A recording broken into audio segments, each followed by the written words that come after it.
Most all of us have the highest expectations for others and ourselves, but it's hard to follow through on everything. On this episode, how to influence the highest standards and what to do when we fall short. This is Coaching for Leaders, episode 401. Produced by Innovate Learning, maximizing human potential. Greetings to you from Orange County, California. This is Coaching for Leaders, and I'm your host, Dave Stachowiak. Leaders aren't born, they're made. And this weekly show gives you access to the practical wisdom that will empower you to become a better leader. One of the key calls for leadership for all of us is to set and to be able to achieve high standards, not only for ourselves, of course, also for the people we have the privilege to influence, and of course for the organization as well. Today, I am so glad to welcome an old friend to the show who has just been a leader in so many ways in her career of helping people to do this so well. In addition is just one cool cat that I have had the privilege of getting to work with over many years. I'm glad to welcome Sheila Miller-Nelson to the show. Sheila is the owner of Midian Consulting. She is dedicated to helping people learn how to truly connect to create better relationships and enhance leadership. She's a former trainer with Dale Carnegie. Her experience in communication and leadership coaching spans more than 25 years. Additionally, she has over 15 years in the aerospace and defense industry and has worked with organizations like Raytheon, Golden State Foods, United Airlines, and many others. And in addition to all that, is an old friend. Sheila, I'm so glad to welcome you to the show. Thank you, Dave. It's lovely to be here. So I was thinking back about our work together, and you and I was trying to add up, we've probably been together in the classroom with corporate clients hundreds of hours together, maybe? Does that sound right to you? At least hundreds of hours of fun. Yeah. We had a blast.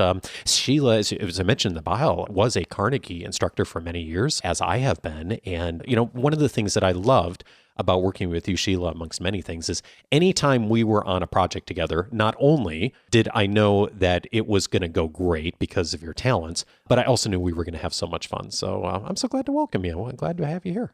Well, thank you. And I appreciate all the times we were together. And you, out of probably anyone else I know, give the most gentle guidance and coaching. It really doesn't feel as though there's even a correction. It's really magical the way that you're able to coach people. So I thank you that I've gotten to where I am in part because of the things that you had to help me with and things you were able to guide me through. So I appreciate that. Oh, well, the pleasure has been mine. And, one of the reasons I've mentioned our Carnegie experience together is because some of what we're going to talk about today actually was inspired by your work at Carnegie over the years. You and I specifically spent probably our most time in presentations courses together, teaching people stand-up presentation skills, PowerPoint, how to get in front of a room. And you have moved on in your own work of doing a lot of teaching of corporate clients and individuals on how you're always presenting. And I'm curious, where did that come from? How did that emerge initially? We have our body language, of course, our facial expressions and our tone of voice. And we think about those so often when we get up in front of the room and we're talking and communicating with the group. What I found is we often don't think about those things when we're not at the front of the room. So I'm sitting in a meeting and my arms are crossed and I'm leaned back and I seem disengaged. Or I have a scowl on my face and I don't mean to. Maybe I'm in thought about something else or something at home is bothersome and I'm wearing that on my face while I'm doing business. And the challenge can be the continual messages aren't received in the way we intended them. So sometimes we say, well, I really don't like what's going on here, but I'm going to hide it as best I can. And maybe we don't really hide it as well as we think we do. Or something unintentional is going on with my body language or my face or the way I answer a question, and it's unintentional. But in both of those cases, the communication breaks down, I lose connections with people, and I can really do some damage. And I'm certainly not going for that. So it really talks to 100% of the time, we're representing ourselves. I like to say we're our own PR firm, right? So we're always the one who's representing ourselves. Are we doing it well, and are we doing it consistently? And a lot of times that's just because we aren't, because we haven't given the thought to it. You said the word unintentional there a bit ago, and I want to come back to that in a bit because all of us run into that, right? Like we know we should be represented ourselves well, and we do show up at a meeting and we don't at all look like we're present, or we're sending the message unintentionally we didn't intend to send. Before we go there, though, one of the things I was really curious about in learning more about what you've been doing recently and bringing in this work in organizations is for how many people this is new information. And I didn't expect that. Like when you just said, you are your own PR firm, you're always representing yourself. I thought, well, most people know that, don't they? But it turns out that's not always the case, is it? Well, I think I may have led you astray by saying that, Dave, because what I really should have said is it's not so much that it's new again. So like many things in life, we learn it and then we forget to remember it. And I equate this to flossing our teeth, right? Probably since we were children, we've gone to the dentist or the hygienist and they've, right, flossing is important. I think when I was in school, I even remember seeing a video about dental hygiene and flossing your teeth and how important it was. And nowadays, we even know that it's not just about having a great smile, right? I mean, flossing actually impacts more of our health, or can impact it. So I know that. Am I doing it on a daily basis? I'll raise my hand and say no. I try to do it. I know that I should do it. And sometimes I even see the dental floss and I think, wow, that extra 10 seconds or 15 seconds, I just don't have the energy to do that. So I'm not going to do that tonight. So it's really not about something being brand new. It's about that concept being revisited or remembered and feeling the importance of it. And I think that's where there's a bit of a disconnect, is that people think a lot of flossing your teeth. I mean, really, in the grand scheme of life, is this something that's gonna matter at the end? I don't know. There are probably some medical experts who tell you, yes, it could. But because these things are so small and incremental on their own, we don't really think about the greater importance of them. And then we also think that other people think they're unimportant too. So if I don't care and you don't care, then who cares? Yeah, indeed. And that kind of gets to one of the things that I've been thinking about in the context of our conversation, which is so much, specifically for those of us who are in leadership roles in some capacity, as most of our audience is, what we do or don't do really sets the tone throughout the organization. And particularly, one of the things that really emerged for me pretty early on in my first management role was how the things I struggled with or did not do well magnified throughout my team. All of a sudden, those were the things that they started to not do well. Or if they were doing well before, they didn't put as much attention to it because they saw me struggling with it. Does that play a role here too as well? You absolutely, as a leader, and I say that we all are leaders. We have leadership throughout the day, leadership opportunities throughout the day, whether that's at home, in our community, at work. We've all heard, right? You don't have to have the title, et cetera. And again, we hear that, or we even say that, but we don't necessarily believe it and embody it, right? Am I acting like a leader? Here's an example that I've had quite a bit of really in-depth discussion on this, because when I first bring it up, people say, this is silly. And by the end of a half an hour conversation, we're feeling much more the weight of it. And the example is swearing in a business sense, right, at work. And I will have clients say to me, oh, yes, I swear, or perhaps we're just in class. I'll make an announcement at the beginning of a session that, hey, one of the things we'll do here is be courteous to everyone in the room. And one of those things would include not swearing.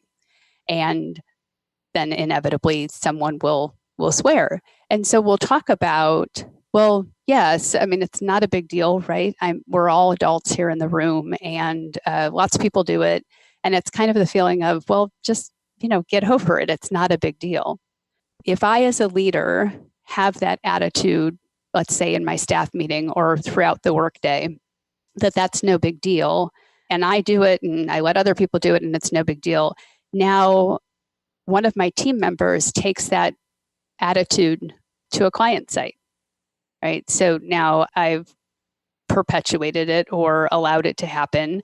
And then they've taken it to a client site and the client is put off by it, or they think it's unprofessional or at least unnecessary. Yeah, it really does come down to how we behave, and people watch what we do, of course, so intently and take direction from it.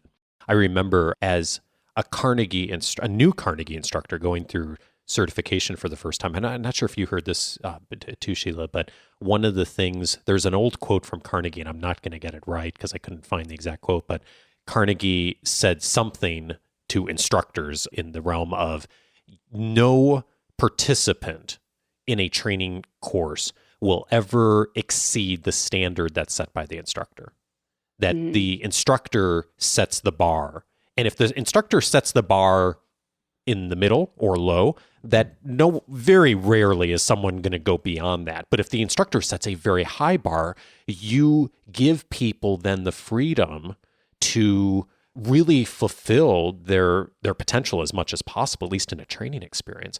And that's really stuck with me over the years. And I think about that in the context of what you just said. If you set a high bar, it's a lot more likely that people are going to thrive and set the high bar for themselves, right?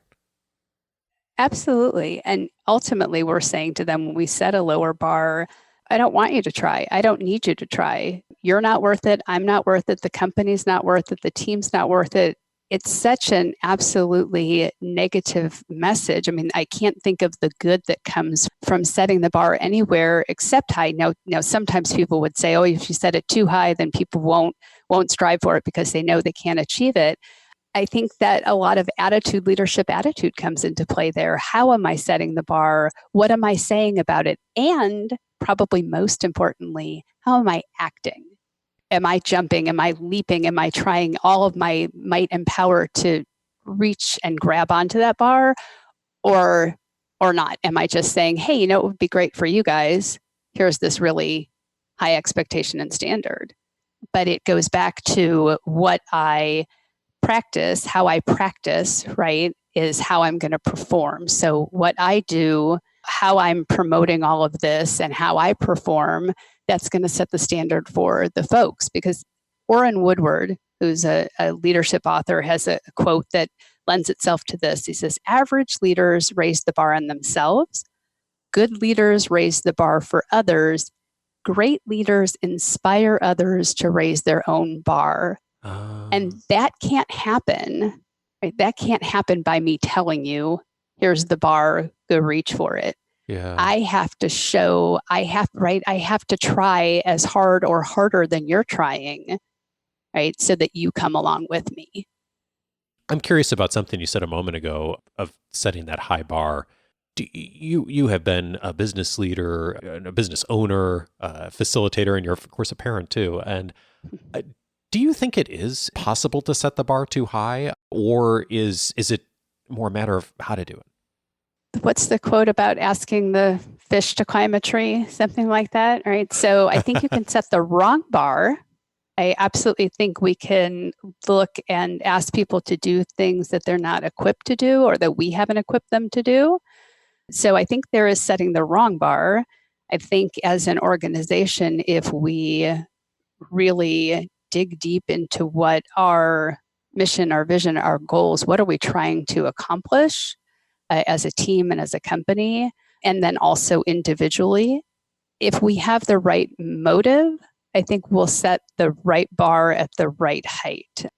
Yeah, and people have, right, we've proven through history, I mean, you look at the Olympics and all these things, and no, we're not all Olympic athletes, but people can do so much more if they're just allowed to.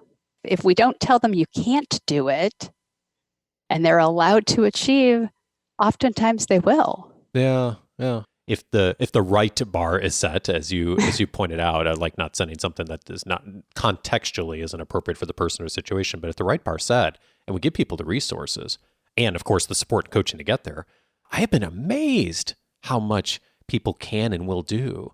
But it really does come down to the integrity and also the support and really being able to, as a leader, of have those same high standards for yourself. And that actually brings me to another piece of this, which is congruency. Because a lot of what we're talking about is we all know how to, whenever you ask someone, like, what does it take to be a good leader? A lot of people will say similar things, right? You want to support people and be a good coach and delegate and have a vision. And there's some similar things that always come up. And yet we aren't always congruent in every situation. When you're working with people on really finding congruency and being more consistent in congruency, what do you find are the things that work? The one thing that I find is missing for most folks is deciding who you are, who you want to be, what you're striving for. Let me back that up a little bit. I ask people, what if I left the room, or when I leave the room, what do I want people to say about me? How do I want them to describe me? Oh, Sheila, she's this person, she's that, and so most people have missed that initial step. So you can't be congruent until you know what you're trying to be congruent with. And so defining those attributes is something that I work with people on. And there are a multitude of attributes, thousands, many thousands from which to choose. And so the challenge can be, okay, well, where do I even start? Well, we'll pick 6 of them. And we'll narrow down the first 3. And you say, well, gosh, that's really difficult because I want to be an honest person and I want to be a family-oriented person and I want to be right there. You're kind of pulled in all different directions. But we're going to pick 3 of them and start working on those 3 first. And there's a very specific way that I help coach people through how to do that. And then I can start to know if I'm being congruent because I know what I'm supposed to be congruent with. Yeah. You mentioned there's a specific way that works. What do you find that works when people are exploring that for the first time, of trying to narrow down to just a couple of those things to begin with? The challenge, of course, can be that it's overwhelming and there's so much. So it's kind of like, what are the first couple that pop out of you? Oh, honest, I'm absolutely honest. Or I already feel that I am that way. So even the ones that we feel we already embody, we're going to maybe take that low-hanging fruit first and say, these are the 3. Now, if I'm honest and I'm a family-oriented person, right, and I'm accessible, let's say those are my 3. Well, I'm going to do a couple of things. I'm going to write those down in several places. And this is simple stuff. It's not easy, but it's simple. The steps are simple. Write those down in a multitude of places. And probably the bigger and more challenging step is I'm going to tell people in my life what I'm doing. I'm on a mission to make sure that I am who I say I am and who I want to be. And today, this week, right now, I'm starting to work on these 3 things. I would like your help. If you see me, A, doing something well, please feel free to let me know that I'm on the right track. Or B, if I'm not doing something. So I said accessible. So maybe one of my team members comes and says, hey, you know what? You said accessible and your door is closed most of the time. I don't really feel like you are physically accessible, or that you're letting us in, that you're inviting us in. So simple things like that. And when we tell other people, which makes, it's that's a kind of a difficult thing to do. I mean, it's simple to go up and tell someone this. It's not easy necessarily internally to do that. When we do that, we're going back to that influence, right? Yeah. I'm your leader. And yet I'm going to tell you that I'm working on stuff. Just because I have the title or I'm in charge or whatever it is that I'm doing that deems me the leader, I'm still working on things. I'm never going to stop working on things. So it allows other people to know that, hey, you can do this too. I think this is such a key point. I'm struck that when I'm in conversations with leaders in our community about making behavior change and doing things differently, that it's often a new thought to share what they're working on with the people in their organization. And by the way, it's not always appropriate to do that in every context, of course, but I think for most of the time, there's an opportunity to do that. And I think about like the kinds of people that I've enjoyed being led by over the years, Sheila, is often they were the kinds of people who were sharing things like that. They'd say, hey, I'm working on this, and as a leader, I'm working on getting better at this as a human being, and I'd love your input. And even if they didn't ask for input, just knowing they were working on something, to me, they just seemed that much more accessible. But also I thought like, wow, they're learning too. And that just set the tone in the organization for learning and growth that we all want to set. Well, and it's also all right. I mean, we're kind of talking in terms of being the leader and talking to our teams about it. It's also all right to flow this up. Right. And again, you're absolutely right. In all situations, this isn't going to work. It's always situational, but where it is appropriate to flow it up as well. Because if not, if I say, hey, I'm going to work on being these, honest and family oriented and accessible, and I never tell anyone, then I get to do my own review. And I'm probably going to think I am either really terrific at it, or I'm going to say I'm tanking at this and I'm doing really terribly. And then I'll probably just let it all fizzle and fall apart because I don't do well at this, so I try. Yeah. It's the support, and it's that people say, well, then everybody's just going to call me out every time I have a problem. Well, no, because you'd find, and you and I know this from doing video feedback, people are not excited about being filmed. What they find, though, is that not only their audience, but when they review the footage, hey, you know what? Yeah, I've got some things to work on, but I'm really not terrible. I thought I was really nervous and I look pretty good up there and so forth. So by spreading the news that you're working on this, it allows for that positive feedback to come as well.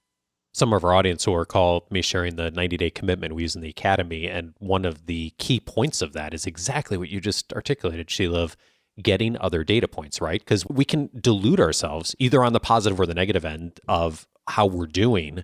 But if we get feedback from other stakeholders or data points or like video, like you and I have done in presentations courses for so many years, it gives us a more objective perspective as to how we're doing, right? And if we know how we're doing, then it gives us the privilege to be able to decide what we can do next that realistically is going to help us to continue to improve. And that's part of the being able to set a high standard, is to have a path then to get there, right? Absolutely. And one thing that it also makes much easier, which people find a relief, is when I don't hit the mark. When I get it absolutely wrong, then I'm able to, it is easier for me to come out and talk with others about it because they're already on board with the plan. And we've all had plans that have gone awry or have completely failed, or we've had to pick back up and put back together, that sort of thing. So if people are on board with our plan, when we don't get it right, it's easier for us to say, hey, look, I know that I was working on these 3 attributes, and today I really didn't do this one quite as well as I could have, or maybe even asking for help. This didn't feel like it went well. What could I have done better to be more accessible in that moment to you? Yeah, this is the reality of leadership, of course. And by the way, being a parent, being a human being, is we have these standards we set. We have high ideals, of course, and then we don't meet them for whatever reason on any given day. And of course, that's just the reality of doing this. When we stray, you've mentioned some of the pieces of handling that well. What is the right way to acknowledge it? How do you help people to frame that? But the first thing is, the right way is right now. As soon as that happens, people say, oh, well, this happened yesterday or last week or last month, and now I don't know what to do. It's don't let another second pass. If I step on your foot, I'm certainly not going to wait a week to apologize to you, right? It's going to happen. It's just kind of instinctive. I step on your foot. Oh, I'm sorry, Dave. So if we miss that opportunity to, and it's not necessarily apologizing, but just addressing the fact that we've missed the mark, or something has not gone the way that we said it was going to, or we wanted it to. And we all do this. This is human, right? We get a little more anxious with each passing moment that we haven't addressed it.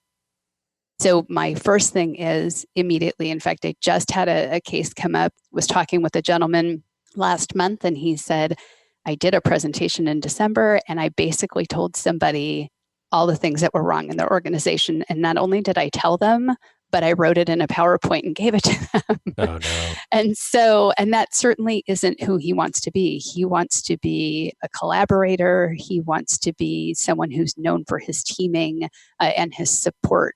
So even though a couple months had passed, I said, okay, so go back to that person. And we talked about absolutely, all the steps to address it. Hey, this is something I've done, and I don't know if you received it the way I thought, but I just reviewed that presentation again these few months later. And man, I don't know what I was thinking that I sent that to you. And if I were you, I would not have thought fondly of me sitting across the table. And so having some humility in that and just saying, why did this come up now? Or what makes you, hey, Dave, you called me 2 months ago and I never called you back, and I really feel bad. And I was just going through cleaning out some voicemails and I cannot believe it. Just addressing it because it happened. So, doing any sort of hiding or trying to forget about it or what have you, just address it, own up to it, and then move on. And here's the other thing that I firmly believe and see when we do this, when we talk about high standards in other people, right? So we've talked about setting high standards and this bar and so forth.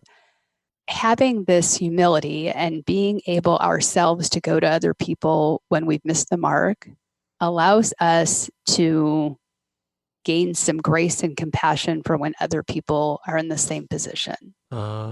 Yeah. Because it's easy to say, well, we've set this bar and hey, look, I'm a leader and I'm modeling it and I'm trying my best and so forth and so on.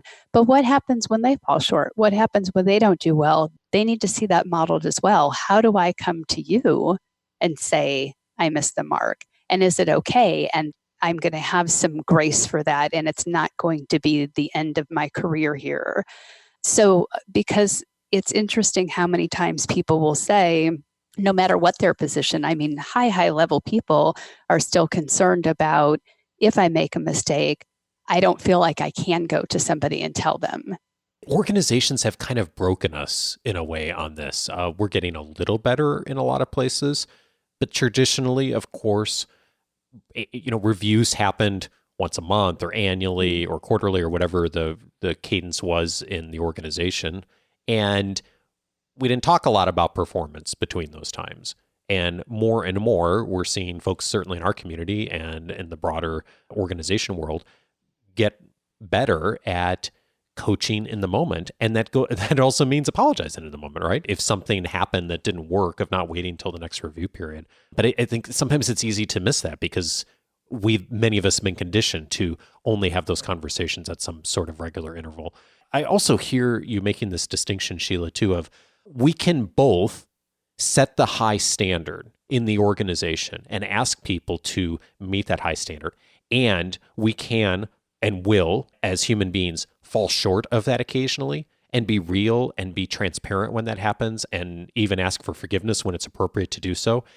And it's not only possible, but it's necessary to hold both of those at the same time. Absolutely. And Olympic athletes are probably my favorite go-to example of this.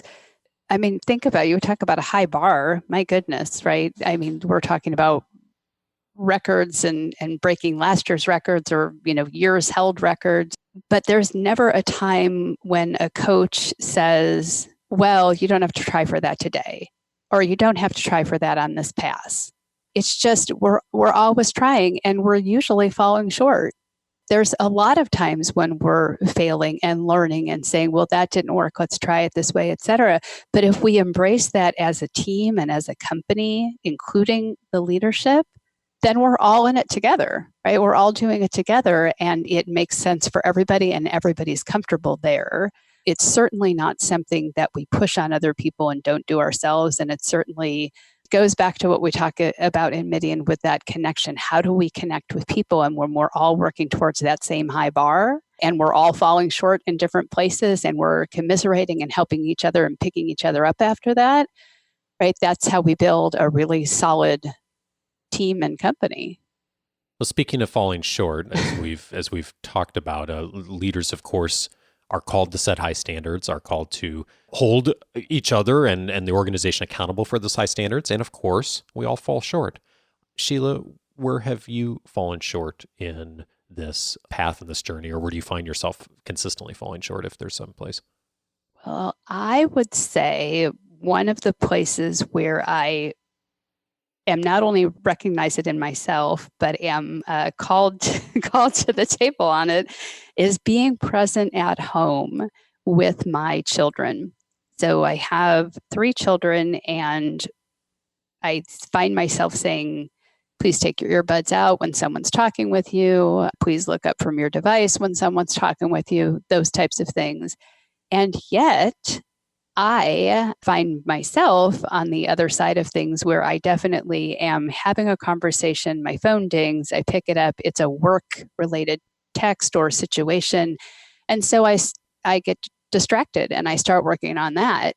And my kids will say, hey, I thought we weren't allowed, you're supposed to look at somebody when you're when you're on, instead of being on your device. Now, I laugh about it because there's that lighthearted kind of surface, right? Oh, that's right. That's funny that the kids are now teaching the leader. The sad part about it is, and the part that really, quite honestly, hurts my heart, is that in that moment, I'm saying to my kids, work or the device or, right, my client, something else is more important than you. And when I look at my list of attributes, being a mother, being a family-oriented person is high on my list.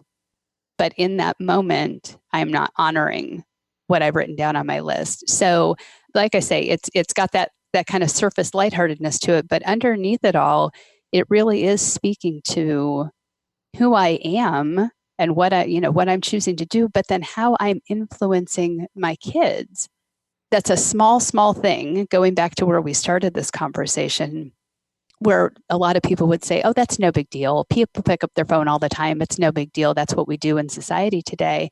That's not what Sheila does. That's not what I stand for. That's not what I want to be represented as and known for. And yet I fall short all the time. Well, thank you for sharing that. I really resonate a lot with that. I think I mentioned on the show before, one of the challenges I know I have, and I suspect a lot of people in our community do as well, is we work really hard to be present in the workplace and with our clients and with our colleagues on a daily basis. And many of us, not everyone, but many of us, our best hours of the day, when we're most awake, we're most alert, we've got our most energy, are during those times. And then we get home at the end of the day and we're not at our best because we've had a long day and we've spent a lot of time doing a really great job of being present and listening and coaching. And one of the places I find myself struggling and falling short on the high standards is I have really high standards for being kind and being patient. And I do that really well, I think, most of the time, at least with clients and in professional interactions. And then I don't do that as well with our kids some days. And there are times that that's justified, but more often than not, when I do lose my temper, it's not justified.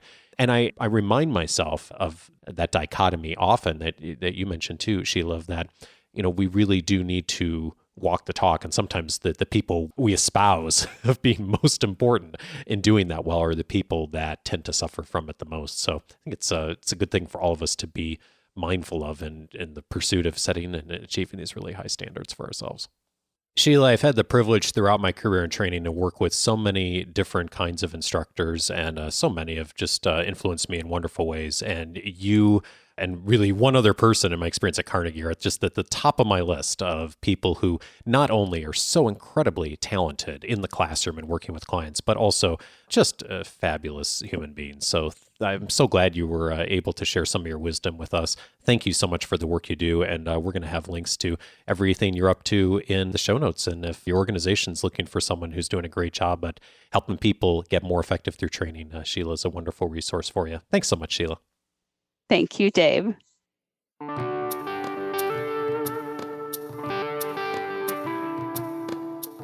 If you found today's conversation useful, several past episodes that may also be helpful to you. One of them is episode 186, How to Become a Champion with Jeff Spencer. Jeff has coached many Olympic-level athletes as well as athletes at all levels.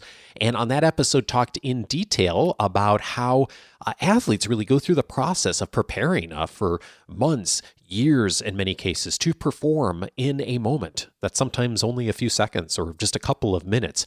And the practice, the dedicated practice and the intentionality that goes into that. And of course, there's so many things that are relatable to that in leading organizations as well, too. Oftentimes, we don't know when those critical moments are going to come. And as one of my mentors said long ago, 5 minutes in front of the right audience can be worth more to your career than a year behind your desk. And in episode 186, Jeff really talked through how to make the most of those moments and opportunities. So check that out if that'd be useful to you. Also helpful is episode 293, Leverage StrengthsFinder for your team with Lisa Cummings. Sheila talked about setting the bar in the right place, and one of the great tools to really help you to determine where that bar should be and how to really help everyone to reach their highest potential is the StrengthsFinder assessment. I know many of you have taken it yourself. Many of you, in fact, have utilized it for your teams.